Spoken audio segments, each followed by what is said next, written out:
大家问千万字，逐工要和大家做伙来捌一日。食饭时间，古早人讲食饭皇帝大。今日要甲大家小解这一日就是皇，好王皇读第五条。皇就是古早封建时代帝王的意思，咱讲皇帝。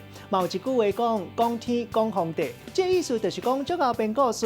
另外，皇代表天，至尊至大，像咱讲玉皇大帝，就是咱一般讲的天公天公伯啊。有人说皇，带大家做伙来小句这两句咱生活中和皇帝有关系的俗谚语。